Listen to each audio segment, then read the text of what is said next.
What does Mubahla mean according to the Holy Quran? Can the challenge of the Mubahla be given to the Turkish ulama? To Turkish ulama? Yeah. Are they different from the rest of the world ulama? This question again from Germany, I don't know. Translate it and then سؤالها حول معنى المباهلة في ضوء القرآن الكريم، وأيضا هل يمكن تقديم هذه دعوة المباهلة للعلماء الأتراك؟ See, the Mubahla should be understood in the light of what happened during the time of Hazrat Rasulullah sallallahu alaihi wasallam before these verses were revealed to him. Without that you will not understand the meaning of Mubahla.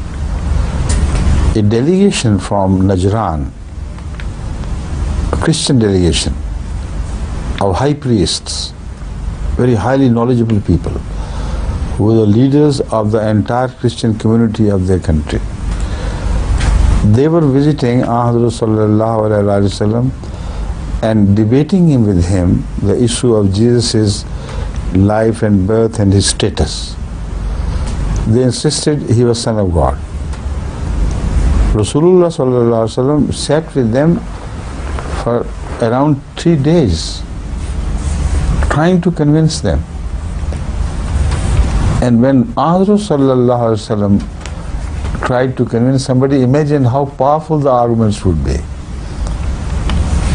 Because he was enlightened by God, and throughout he was supported by God during that debate with the Christian leaders. Then a stage reached where they said no. And Hazrat sallallahu alaihi wasallam understood that they are convinced deep within, but they are just resisting it to keep their faces. How would they go return to their people and say, we have become Muslims? Their leadership will be destroyed and they will have to, write them off as leaders. At that stage, these Mubahla verses were revealed. If hujjah is completed, if conviction is made in the best of manners, and a stage reaches where ulama of the opposite side begin to know what the truth is, not exactly, but they begin to peep into things and tell lies.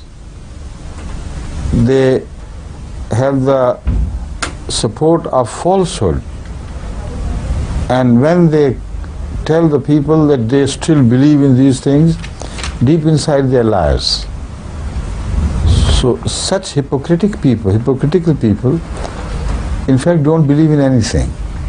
They believe in their own sources of income and their leadership, and that's all there is to it. To such careless, heartless people, Mubahla is offered. Not to everybody. A large majority of Turkish ulama are innocent. They don't even know what Islam is. You see, to invite them to Mubahla, it will be cruelty. There is nowadays many organizations in the world which defend the rights of animals, and cruelty to animals is the main subject.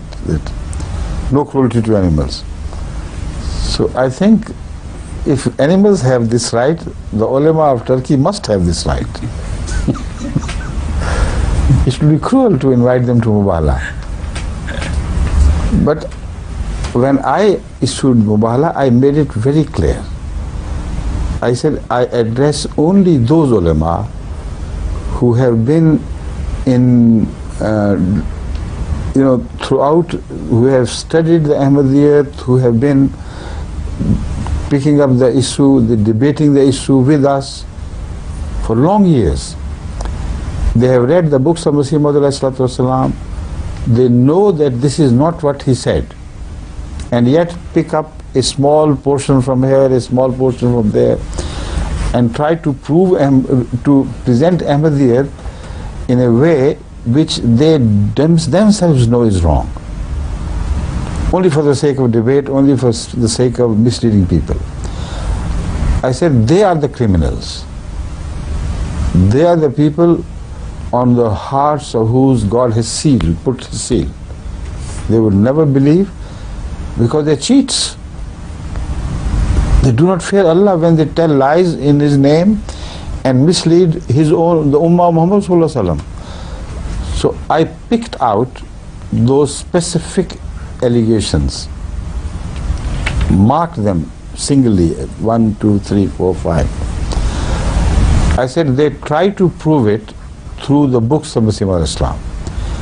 Everyone has no access to these books, and most of the people who follow them will believe in what they say. So now I invite them to Mubahla. God knows, but they should do what they should do is they should repeat those allegations. For instance, they should swear by God and say, having read Muslim Islam or whatever information we received about him, we know for certain, and God is our witness, that Mirza غلام of Qadian claimed to be a prophet bigger than Muhammad Rasulullah. We swear by God that he claimed being equal, if not bigger. We swear by God that he repeatedly insulted Muhammad Rasulullah. We swear by God that he invented a new Sharia instead of following the Sharia of Islam. And he cancelled the verses of the Quran and so on and so forth. So I picked each allegation one by one and said, now you repeat it and swear by God that we are right, and if you are false, say, may Allah curse us if we are making a misstatement. You know what they are doing? Those of them who say they have accepted Mubahla, they only say it, yes, we have accepted Mubahla, but do not repeat these allegations. So I have reminded them, this is the way.